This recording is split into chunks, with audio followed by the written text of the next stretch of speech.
Episode 50, Haruskah? Hari ini Farhat sudah kembali aktif ke kantornya seperti biasa, karena kondisi Melisa sudah berangsur membaik.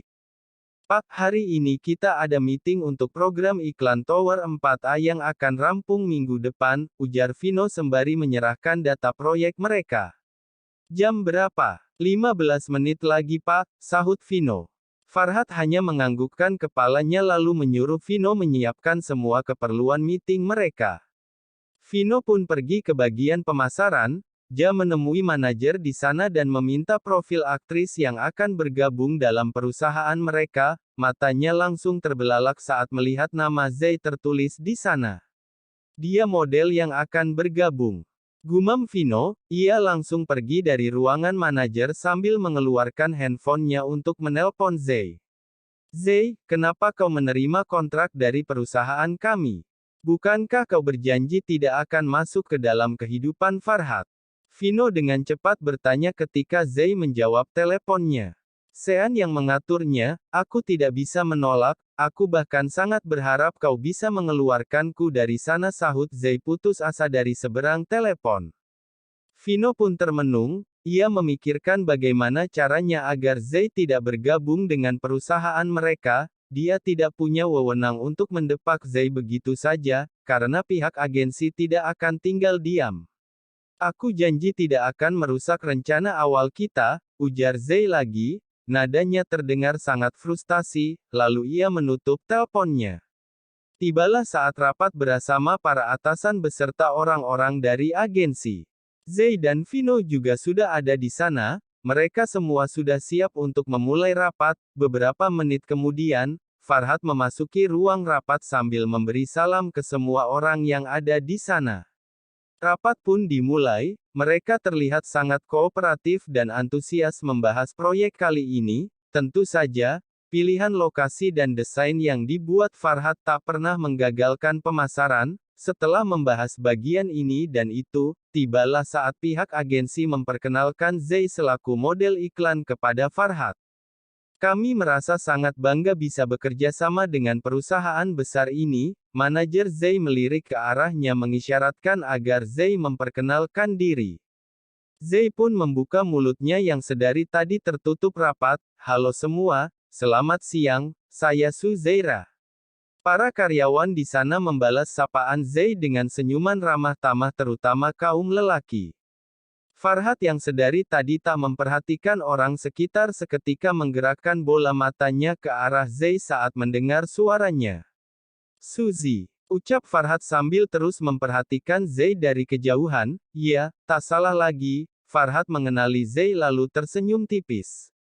Bukan karena Zai cantik, atau karena dia mantan pacarnya, tetapi, narkoba, itu yang terlintas di benak Farhat ketika melihat Zai, dan ia tersenyum karena merasa bersyukur kehidupan Zai baik-baik saja. Pandangan Zai pun langsung berpindah kala mendengar sebutan Suzy, yang mana hanya ada satu orang yang memanggilnya begitu. Yaitu Farhat. Seketika Zai mematung dan teringat akan sosok Farhat yang dulu selalu menerimanya kembali bahkan saat dia tahu kalau Zai memakai obat-obatan haram. Namun Zai malah menganggap Farhat terlalu ikut campur, Farhat yang itu ternyata, batinnya dengan tatapan kosong. Jangan coba-coba berubah pikiran. Bisik Vino dengan nada mengancam kepada Zai, ia memperhatikan sikap Zai yang berbeda ketika Farhat mengatakan Suzy. Zai menganggukkan kepalanya pelan, kenapa dia membuat jantungku berdebar batinnya sembari mencuri-curi pandang ke arah Vino yang terlalu dekat dengannya tadi. Andai Vino tahu, bahwa keberadaannya di sana membuat Zai nyaman, apalagi saat Vino mengatakan bersedia membantunya lepas dari cengkraman Sean. Zai benar-benar semakin terpikat dengan Vino. Sementara itu di rumah Melisa sedang berjalan-jalan di sekitar rumahnya, dia merasa bosan karena seminggu lebih tidak menghirup udara segar di luar rumah.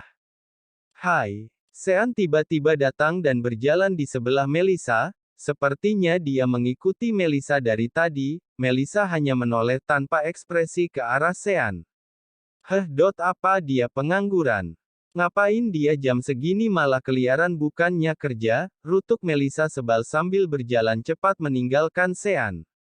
Beruntung dua orang penjaga segera menghampiri Melisa, karena mereka ingat kalau Melisa tidak suka bertemu dengan Sean. Nyonya, sebaiknya Anda istirahat, ujar salah satu penjaga kompleks itu sambil mengiri langkah Melisa dari belakang. Iya Bapak benar, sahut Melisa sambil tersenyum.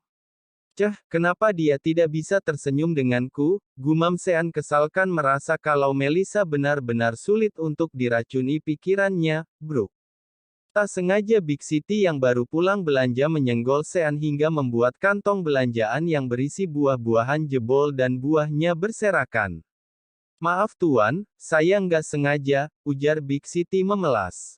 Bukannya membalas ucapan Big City, jiwa keponya Sean malah terusik dengan jumlah buah yang sangat banyak dan beragam yang dibeli Big City. Untuk apa buah sebanyak itu?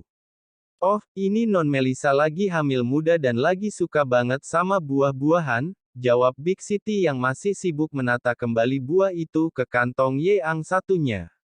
Apa? Hamil?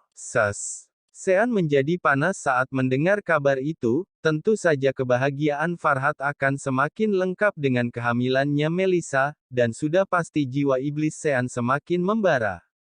Farhat, kenapa kau selalu bahagia setelah menghancurkan keluargaku? Gumam Sean sambil mengepalkan tangannya, matanya memandang sinis ke arah rumah Farhat, sepertinya niat yang lebih jahat sedang dipikirkan oleh Sean. Jika aku tidak bisa membuatmu menderita, maka akan kubuat anakmu merasakan penderitaan.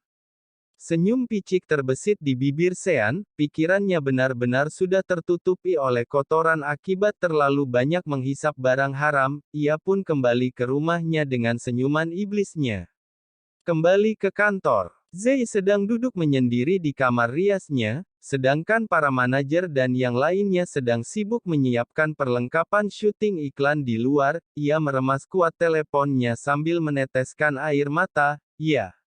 Sean baru saja menelponnya dan memastikan kalau Zei harus berhasil mengacaukan Farhat. Lah menangis karena merasa sangat hina jika harus mengacaukan lelaki yang sudah beristri. Walaupun ia bejat dan pernah tidur dengan banyak lelaki, tapi ia tidak pernah terpikirkan untuk menyakiti sesama wanita dengan kelakuannya.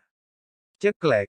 Vino masuk dan ia melihat Zei yang sedang menghapus air matanya. Ia mendekati Zei perlahan dan mengamati wajah Zei yang benar-benar sedang bersedih. Vino pun menjadi iba melihatnya. Kenapa tanya Vino lembut sambil duduk di atas meja rias Zei. Aku tidak pernah memikirkan ini, tapi kali ini aku benar-benar merasa sesak. Apa aku menyerahkan diri saja ke kantor polisi agar bebas dari Sean, ucap Zei dengan suara gemetar menahan air mata. Melihat Zei seperti itu hati Vino merasa sangat kasihan, jiwa pahlawannya memberontak, ingin sekali dia memeluk Zei dan menenangkannya karena Zei terlihat sangat rapuh saat itu. Hei, dengarkan aku, jika kau ingin bebas maka kau harus menghentikan kebiasaanmu lebih dulu. Vino mengisyaratkan tangannya ke bibir. Ya Vino menyarankan agar Zei berhenti memakai sabu. Sisanya aku akan membantumu, tambahnya lagi sambil menepuk pelan kepala Zei. Zei yang memang dari awal sudah jatuh hati pada Vino pun semakin kelepak-kelepak, perhatian Vino semakin membuat hatinya meleleh dan luluh lantak dibuatnya. Ayo keluar, mereka semua sudah menunggu. Vino bangkit dari sana sambil menggandeng tangan Zei. Yang publik tahu Zei adalah seorang wanita yang sangat sempurna, namun inilah sisi asli dari seorang Zei. Namanya bisa sebesar ini karena dia di bawah naungan Sean, jika tidak mungkin dua sudah mendekam di penjara dan bahkan menjadi sampah yang tidak berguna.